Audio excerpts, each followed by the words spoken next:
Hello student, today we are discussing about Python for beginners.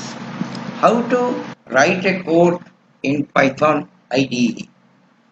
इसके लिए हमें कहीं भी Python लेना Python से काम चलेगा, लेकिन 3.8 32 बिट वर्जन वाला काफ़ी है for 9, 10, 11, 12 and student for first year second year. तो स्क्रीन पे आप देख सकते हैं कि मेरा एक ऑलरेडी इंस्टॉल्ड पाइथन आईडी है। तो हम इसे डबल क्लिक करते हैं, एक विंडो आया, इसमें बहुत सारी मेनू है, उसमें फाइल, एडिट, फॉर्मेट, रन। तो हमें फाइल मेनू में जाना चाहिए। फाइल मेनू से हम न्यू फाइल क्लिक करते हैं, एक दूसरा विंडो आया, उसमें से हम क्या करते हैं कि पूरा स्क्रीन ले लेते हैं। देन हम प्रोग्राम बनाना चाहते हैं कि दो वैल्यू, मानो कि 10 और 20 का सम हम बनाना चाहते हैं। We want to find the sum of 10 and 20। तो क्या करना चाहिए हमें?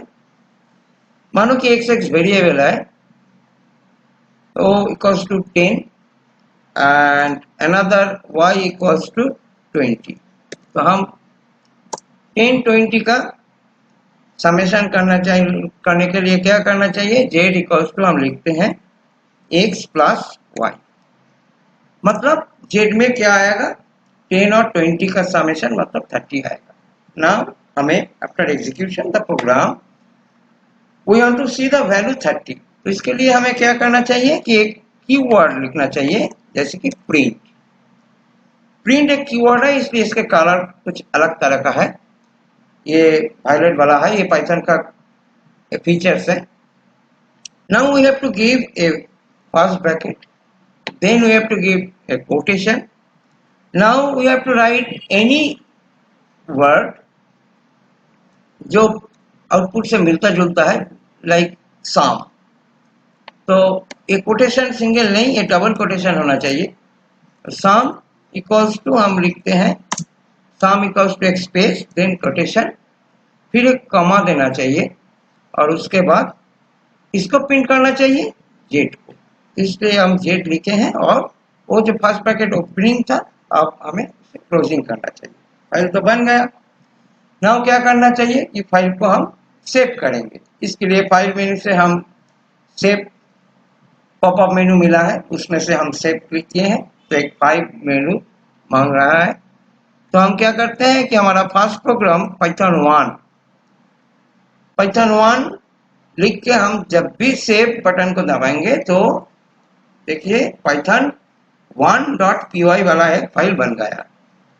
Now for executing the program we have to press the run button. इसके अंदर रन मॉड्यूल है, आप डायरेक्टली F5 प्रेस कर सकते हैं whenever you want to run the program. Keyboard से आप F5 डायरेक्टली प्रेस कर सकते हैं, और कर्सर से हम F5 दबाएंगे तो एक आउटपुट स्क्रीन आया, उसमें आप देख सकते हैं कि सम इक्वल्स टू 30, और कर्सर अभी जहां ब्लिंक कर रहा है आप देख रहे हैं कि तीनों ग्रेटर देन सिंबल आपको दिखा रहा है। तो वो पाइथन का एक्चुअली प्रॉम्प्ट है, उसमें कोई हैरानी की बात नहीं है। Actually output sum equals to 30 आया। आई थिंक 3 to 4 लाइन्स का जो प्रोग्राम आपने देखा है, आप लोगों का शायद समझ में आया। तो मैं इसका थोड़ा आगे क्या करना चाहिए ये बताते हैं। In this situation, x and y are assigned a fixed value 10 and 20. That's why the output is 30.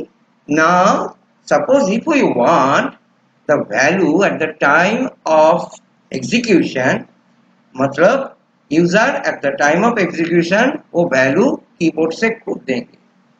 वो 10 हो सकता है, 100 भी हो सकता है, कुछ भी हो सकता है। y जो वैल्यू है ना वो 20 है, लेकिन वो 20, 200, 2000 कुछ भी हो सकता है। इसके लिए हमें प्रोग्राम का थोड़ा चेंज करना पड़ेगा। क्या करना पड़ेगा?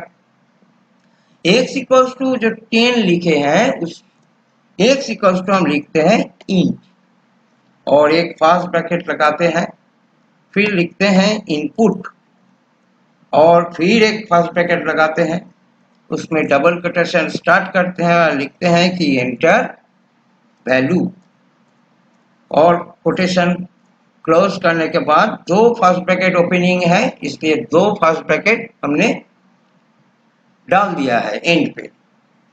और नेक्स्ट लाइन में हमें क्या करना चाहिए, नेक्स्ट लाइन में same we have to write int opening bracket, then input, then again opening bracket, then a double quotation, enter value, ये वैल्यू मतलब ये सेकेंड वैल्यू आएगा स्क्रीन पे, और क्लोजिंग ब्रैकेट, दो क्लोजिंग ब्रैकेट चाहिए क्योंकि दो ओपनिंग ब्रैकेट है।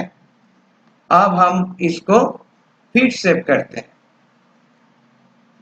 कोई भी प्रोग्राम रन करने से पहले सेव करना चाहिए। इसके बाद हम क्या करेंगे, हम इसको रन करें। रन मॉड्यूल प्रेस करने के बाद फिर बोल रहा है कि सेव नहीं है, तो हम फिर बार सेव कर देते हैं। देखिए एग्जीक्यूशन के टाइम थोड़ा आउटपुट अलग आया है। इसमें इंटर वैल्यू एक स्क्रीन पे दिखा रहा है। सपोज हमने डाल दिया है 200, एंटर करने के बाद फिर मांग रहा है कि एंटर वैल्यू, मानो कि हम 300 डाल दिए। देखिए sum equals to 500 आया है। That means whenever you executing the program, at the time of execution, the prompt asks value from the user. So user enters 200 for the first value and user enters 300 for the second value, and the z equals to x plus y means output sum equals to 500 आया। तो हमने नया क्या नया सिखाया, नया सिखाया ये कि इसमें int एक नया कीवर्ड मिला है फर्स्ट लाइन में। int का मतलब वैल्यू इंटीजर वाला है, कोई फ्लोट वाला नहीं है। और उसके बाद एक कीवर्ड मिला है, कैसे समझते हैं कि कीवर्ड है, क्योंकि इसका कलर अलग है इनपुट। और कोटेशन के अंदर डबल कोटेशन के अंदर हम जो भी लिखेंगे वो ट्रीटेड एज ए मैसेज, वो मैसेज ही आउटपुट विंडो में हमें दिखाई देगा। Similarly for second line int input enter value, जो लोगों को सी मालूम है उनको समझ में आएगा कि ये वेरी सिंपल है compare to C language, because in C language we have to terminate each line by a semicolon, है ना। आपको शायद याद है, जिन लोगों को सी लैंग्वेज मालूम है, जावा मालूम है, सी प्लस प्लस मालूम है, और जिन लोगों को पहले बार आप पाइथन सीख रहे होंगे ऐसा है, तो आप इस बात में ध्यान मत दीजिए। आपको यह समझना है ये वेरी सिंपल लैंग्वेज है एवं वेरी वेरी इजी लैंग्वेज है। तो आज हम ये दो प्रोग्राम लिख के आज का ट्यूटोरियल हम खत्म करते हैं। हम आगे बहुत सारी ट्यूटोरियल आप लोगों को भेजेंगे। आप लोग मेरा यूट्यूब चैनल पे ये पाइथन का बहुत सारी छोटा छोटा वेरी इजी और वेरी सिंपल वीडियो देख सकते हैं। जैसे को आप जो जिसका कोई नॉलेज नहीं है वो भी खुद पाइथन घर में बैठ के लैपटॉप लेके और डेस्कटॉप लेके सीख सकते हैं। और बात क्या है कि आप ये चैनल चालू रखने के लिए जो बहुत ज़रूरी है, आप वीडियो देखने के बाद थोड़ा लाइक कर दीजिएगा और सब्सक्रिप्शन मिले तो बहुत अच्छा होगा। और कमेंट में ज़रूर बताएंगे कि आपका कोई रिक्वायरमेंट है कोई भी लैंग्वेज से, चाहे वो पाइथन हो, चाहे वो जावा हो, चाहे वो सी प्लस प्लस हो, आप मेरे को मैसेज और चैटबॉट में आप बता सकते हैं। और मेरा फ़ोन नंबर और सब कुछ उसमें मिलेंगे। Okay, good day.